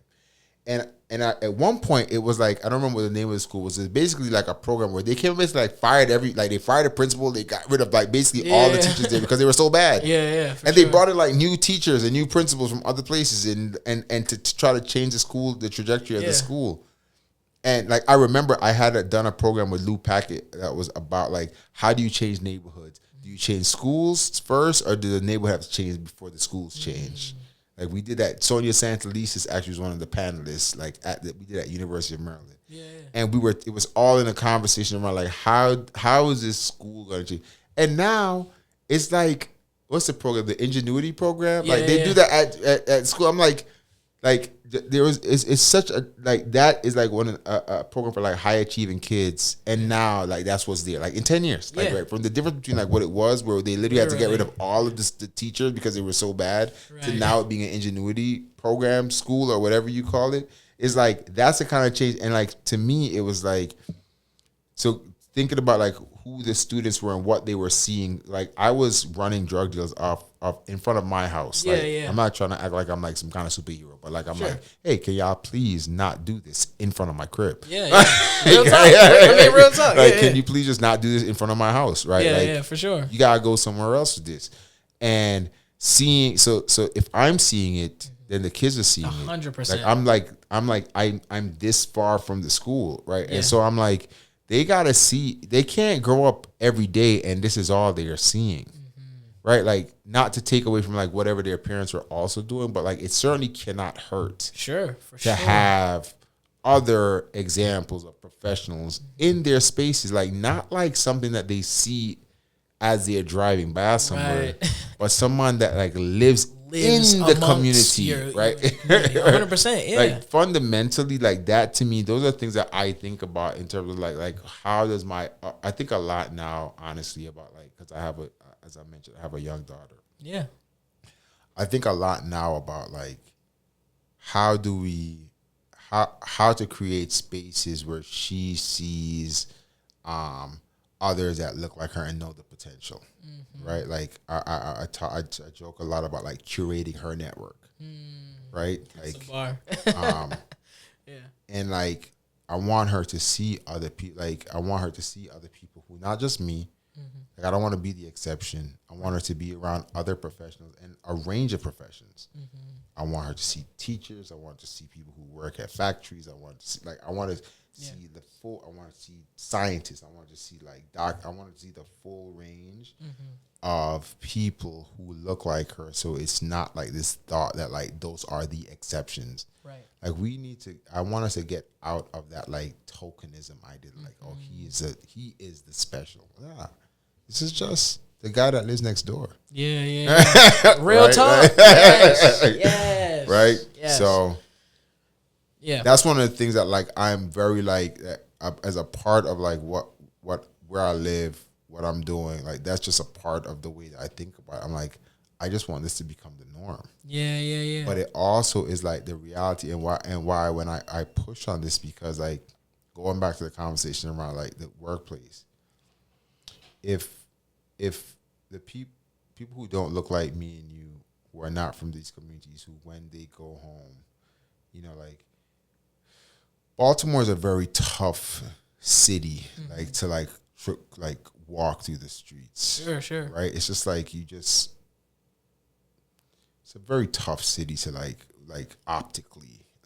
Much as beautiful as the city is and as great as it is, you can definitely see the concentration of poverty, 100%. What that looks like, and the impact that systems that have caused this poverty. Yes. What they look like. It's very apparent, and how that splits along racial lines. Yes. Right? Yes. And so so I always think and this is not to give people a pass, right? But if I go to work and I go home, my home is all people who look like me, and we're all doing good. Right. And we're all chilling. But in between those two spaces, I am looking at Baltimore and seeing Baltimore optically and what that looks like. Right. There's some people who are going to take that and be well, a lot of people do. Right? Right, yeah. And what I want is for to change. What I want is for them to live next to you and to change the makeup of what that neighborhood looks like, to change the look of what their social spaces look like, so that they're seeing and interacting with people who don't look like those who are the victims of systemic issues throughout Baltimore's history, right? And so I just feel they're again, it's this elevation of that conversation where I'm trying, even we'll talk about this, the work that we're doing in Holland's Market now. I want to invite you into our spaces. Yeah. Come see what it's in this space. Right, yeah. Right? Don't just come with your preconceived notions about what we're going to have and what we're going to do. There you go. Come into our spaces. Yeah. And we can, that will allow for a different perspective or different perception about what's possible. Yeah. And honestly, by having a different perspective on what's possible, I think it actually gets the people who have money and who have resources or who can funnel money and resources, whether that be government or just people with cash, to see potential that would actually help to change the neighborhoods that we're trying to change. So. Yeah. And you're okay.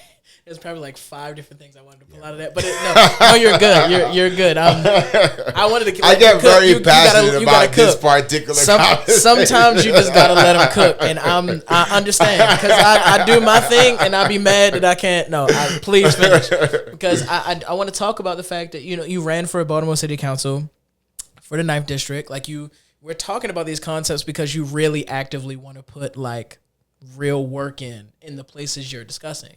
You have skin in the game. We talked about you buying the entire 1,000 block of West Baltimore Street. That's having real skin in this, and talking about reinvestment into that community, and talking about the places that you can help revitalize, and offering those spaces to different business owners, and just having different events and bringing new energy there is this is you actually showing that like you're willing to do the thing that you're talking about for the communities you want to serve, right? And I think you ran like a pretty a pretty big campaign too. I think you knocked over 4,000 doors.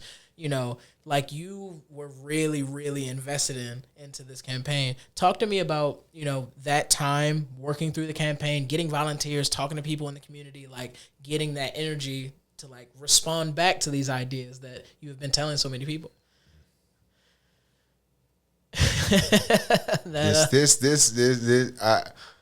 I will say like this topic is actually like it's like a sore point for me, to be honest. Like there's so much to unpack here. So like for me, like you're right. Like I ran because I was like this neighborhood, like it doesn't make any sense why this neighborhood is not thriving. Like, against an incumbent. I ran against an incumbent. So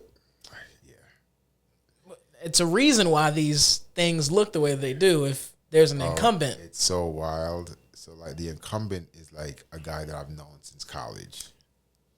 I wasn't going to say it, but I'm glad you did. I'm glad you did. And I honestly like, like it's weird because like, I feel like in my culture, in Jamaican culture, like I did not take like me running against him as like something that would like, it was just like, this is the way that governments and communities get better. Like you need competition. And it's just like, I think I can do a better job than you.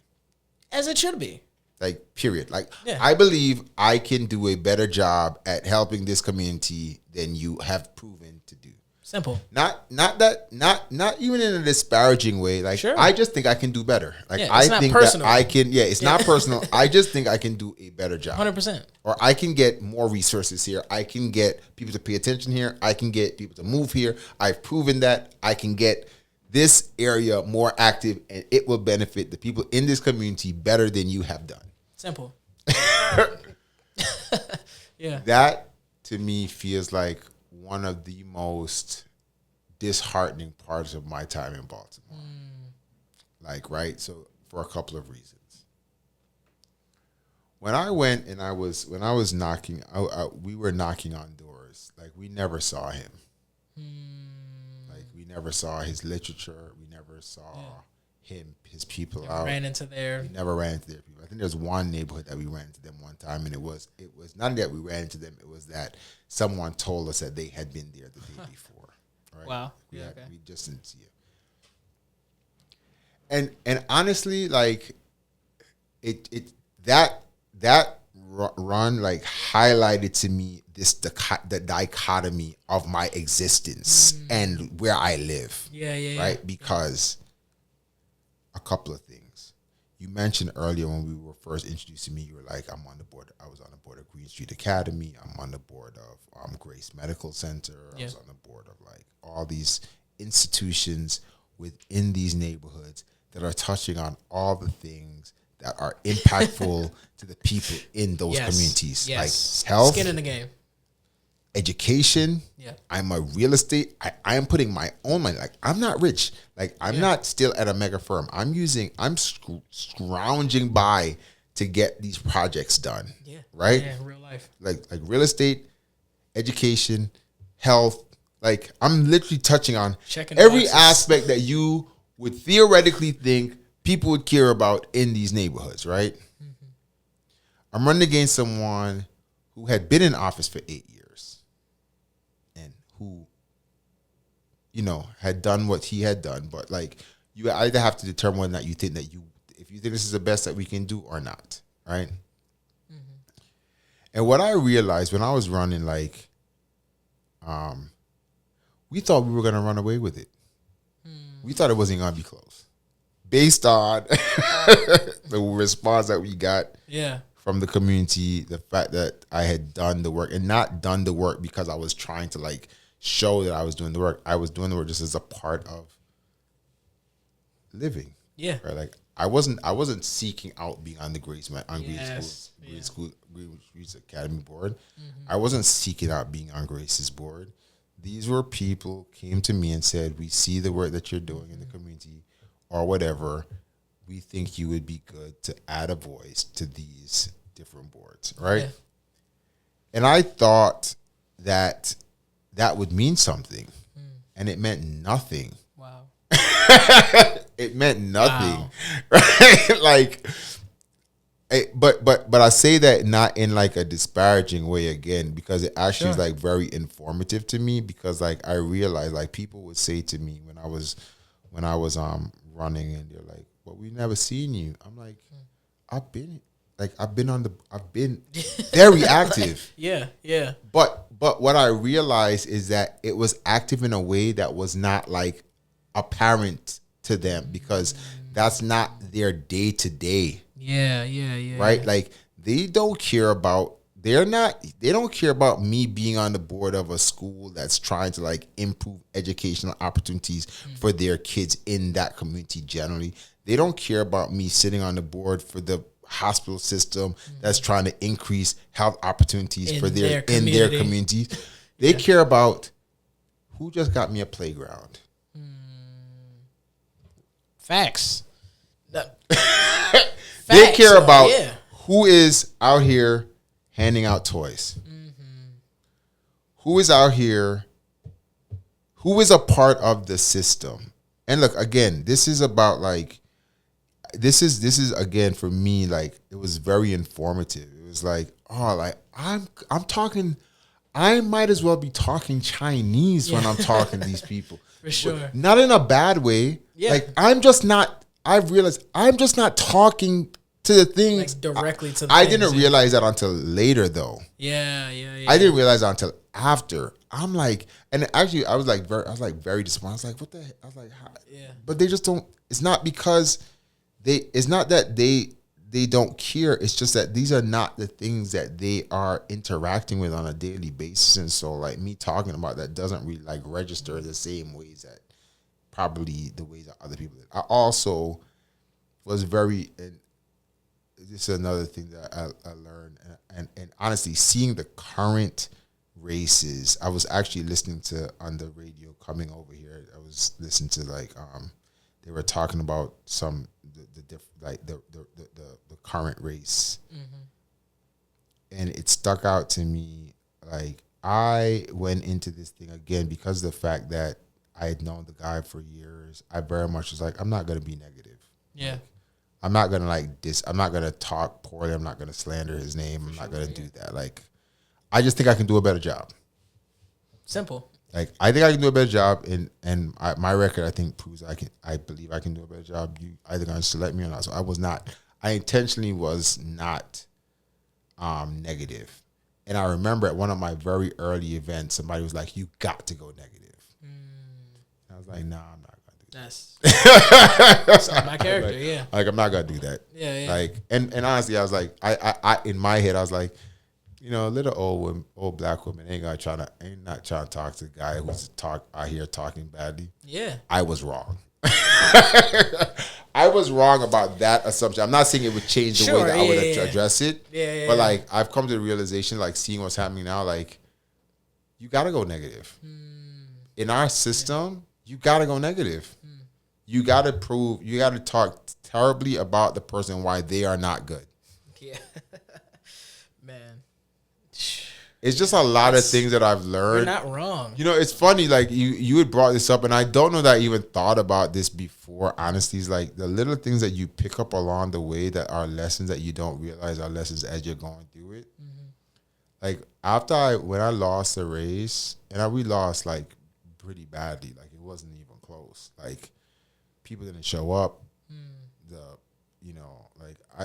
was a lot of shame. I was like, for real? Like seriously? Like after all of the work, like this is really, like it really was like, damn, like put it in perspective for you. It's definitely like it was like humbling.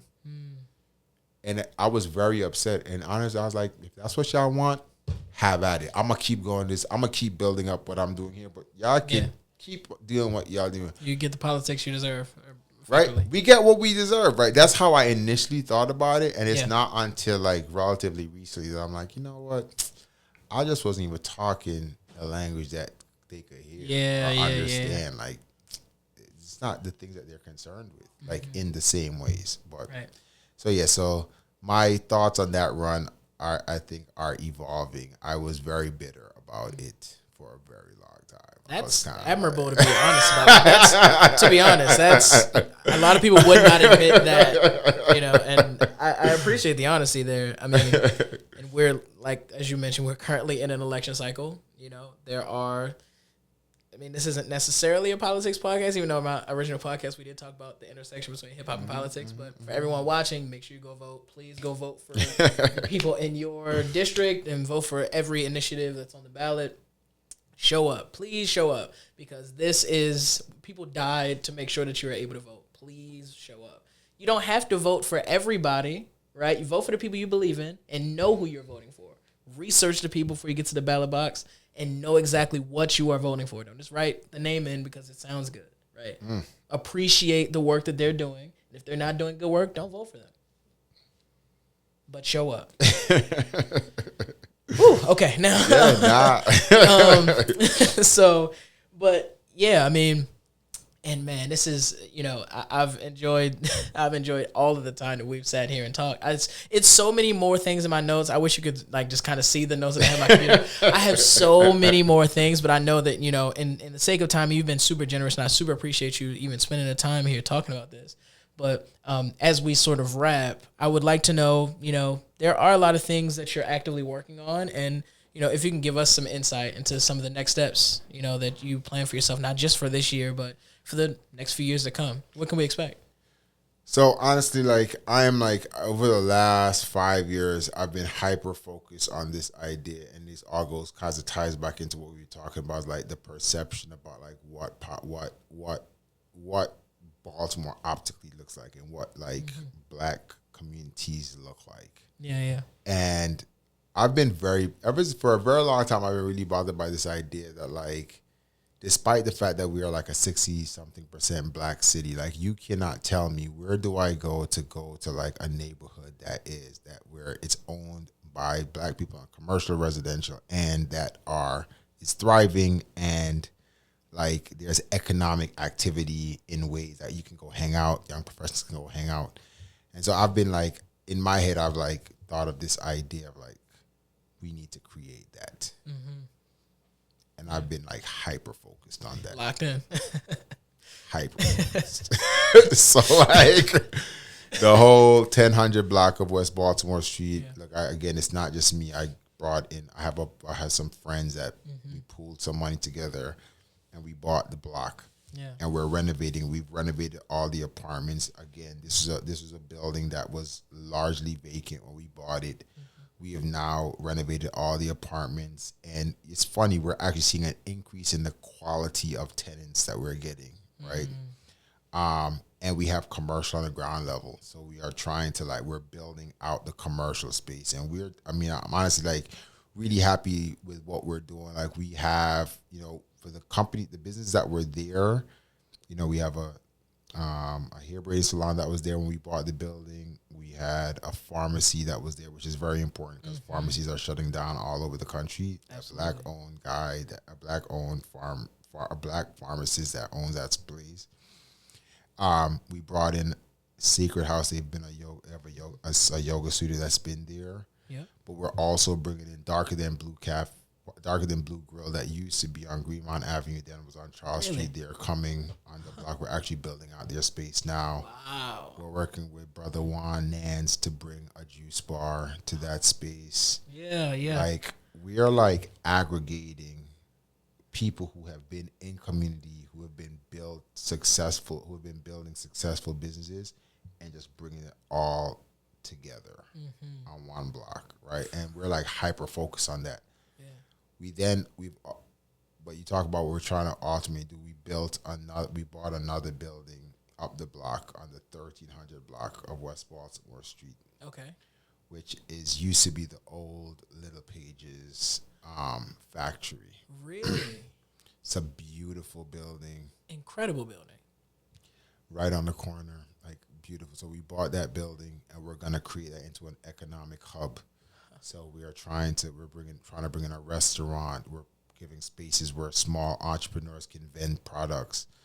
We are thinking about trying to figure out the financing on this, trying to see if we can bring some healthy food options on that first floor. Trying to bring our co-working space in like other offices, and then some other concepts within the building, so you can go there, eat, live, play, as the same as we're trying to do on the 1000 block. So that's basically like on the 1000 block. I'll be remiss not to mention we've been thinking the way that we have built out the block is very like intentional. Like we were, and I used to post about it all the time. Like I'm not putting. People would always come to me. They want to put like like a tobacco store, or they want to bring a church, or they want to, and I'm not saying anything is wrong with those businesses, right? Like, but I'm not gonna like fill up my block with that, because we have enough of that in the community. Way more, right? than we need. So one thing that I'm proud of, like, is like as it relates to churches, right? Like, so we have like multiple churches that use the space, but we rent to them as an event space. Like you get Sunday from this time to this time, and you can bring your people, and you can praise and worship. Absolutely, yeah. And then, because churches, as great as they are, and what they add to the community, they are only in use on Sundays. Yep. And sometimes for Bible study. Maybe on Wednesday. Yeah. And I'm like, we need economic activity in our community. Throughout the week. People walking up and down and buying and interacting and doing stuff. So we're like, we're not just gonna do the things that are kind of what's expected. Like you talk about like expectation, the way people think about what is expected. Watch this. So the first thing we did, first business that we opened up an art gallery. We have an art gallery where we have local artists who otherwise don't get the opportunity to be in the museums. But are doing the work, and they're picking up and going to like events on a weekend basis, and then packing this up and going home. Nah, come display your work. And I'm gonna do events. I'm gonna bring people to see your sport, and we're gonna sell your products through that, right? Like I'm hosting tomorrow. You talk about like bringing white people who otherwise would not be in these spaces. Tomorrow, like the Moorhead, we have a Moorhead Baltimore chap. Like they're like alumni who live here. So we're doing a regional event tomorrow. They asked me to host it. We're hosting at an art gallery. Incredible, right? We're hosting at an art gallery. So now I'm bringing a bunch of like people who are probably like never been in this part of town, or like spent any time there. You're gonna come onto West Baltimore Street, but you're gonna be in a space that with a bunch of black art on the walls, and you can buy some. You can buy some. If you would like, you can buy some you can buy some art. Right, you can support in the ways that we say that we want you to support. So we have an art gallery. We're opening up a co-working space, which we kind of call co-work, co-learn, because we want to do events to like educate people as well. We have the juice bar. We have a restaurant coming. Like, we're trying to put things that create like this ecosystem of like live, work, play. And so we're doing that. I'm trying to do that. We're going to do something, I think, on a bigger level on the 1300 block. And honestly, what I really want to do, I'm not even trying for this to be like all me trying to take up everything. Like, as I've said, I've brought in friends to like help to build this out, because I don't have the money to do this by myself. Facts. What we need to do, though, is create the platform to attract additional capital. Because you cannot tell me, I can look at West Baltimore Street and be like, this used to be a thriving like thoroughfare. And there's no reason to me that like, and look, someone had said to me that West Baltimore Street, this was an old white guy who I met at the Maryland Club, who me and him sat down and grabbed drinks after. He used to do development. And he mentioned to me that West Baltimore Street used to be was basically the divide. He had lived in Hans Market like 30 years ago. Okay. And he was like, West Baltimore Street was the dividing line, where everything north was basically black and poor, and everything to the south was white and rich. If you look at it now, that's still still the same. Right? How do you like bring those communities together? And if you bring more economic activity in that neighborhood, Poppleton, and like those neighborhoods will also benefit. Yes, Right, because there'll be more capital coming into those neighborhoods, right? Like you think about like Harlem Park, Union Square. Like there are very clear differences in those neighborhoods, but like everybody benefits if there's economic activity there. Facts. And I don't know how we have not done a better. One of the largest shortfalls in my view from Baltimore is how no one has seen the opportunity between Martin Luther King, which brings you onto 295 or 95 access, between that and the West Baltimore Mark train station. I don't know. I don't know how. Just an oversight. Like how no one has. Like this is so obvious to me.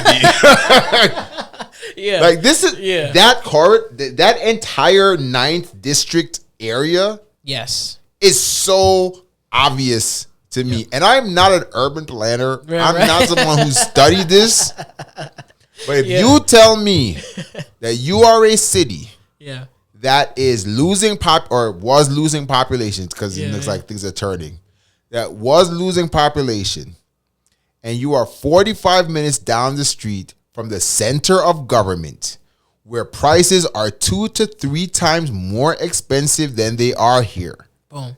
And there is a train station and a highway. It takes you right up. That's right there that you can get to in 45 minutes.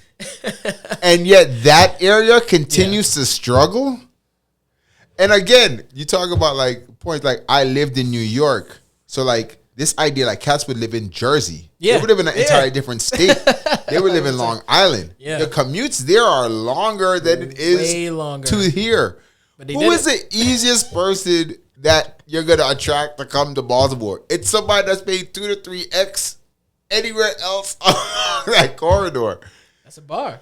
Right? That's a bar. So like I'm just like, so to me, like that I'm not trying to be, I don't consider myself a developer like in the ways that people traditionally like developers are. Baltimore developers go and they find space and they do the numbers and they try to attack and they'll bounce around.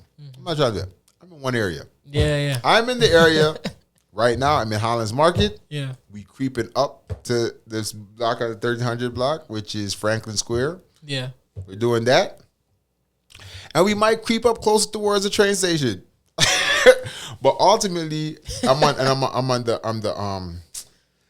the chair of the GBC started this like opportunity zone subcommittee. And so I'm the chair of that. Okay. And all I'm thinking about, like, I want that, like, we're trying to identify what are the areas which has like this perfect like combination of like there's already some development, but also needs a lot of capital to like not fix, but to like help to renovate. Sure. And like I want that. Like that to me is such an obvious. Yeah. Like that should be one of them. And so figuring out ways to attract capital to that thoroughfare. Yeah. So I would imagine that over the next couple of years, if my current and prior work is any indicia, it will take some time, and that will occupy my time at least for a little bit. Yeah. A community producer is what I would call you. Man, you heard it first, man. Venroy July is in the building, man. Always a pleasure to speak with you. This was fantastic. I enjoyed this a lot, man. Listen, man, I appreciate you coming out, spending time here, and all the community investment you've done, like all the incredible collaborations you've done, keynote speaks, the business moves, all the things that have led you here. I know that this is just the beginning. Like everything you've done up until now is just the foundational work to really build to where you want to go. And I only see that this is just a stepping stone of the beautiful, beautiful things you will do for this city in the future. And, before you leave, I got to leave you with a short, sacred Baltimore proverb. And that is, keep doing what you're doing. I appreciate that. Nah, man, this is great. I really appreciate the time. This is better than I expected. So thank you very much. I'm glad I'm glad we got connected. Yeah. This is good. For sure, man. Absolutely. The pleasure is all mine. And once again, it's your boy Mike on the mic from the Vibe Perspective Podcast. Tapped in with my guys at Ground 3 Radio. DJ OK, big shout out. Man, calling at 443-377-1872. Again, that number is 443-377-1872. Leave a message about Venroy. Man, one of your favorite projects of his, collaborations, events, anything you like. Man, coming soon. We got more things. Keep it locked from Vibe Studios and Ground 3. We out of here. Peace.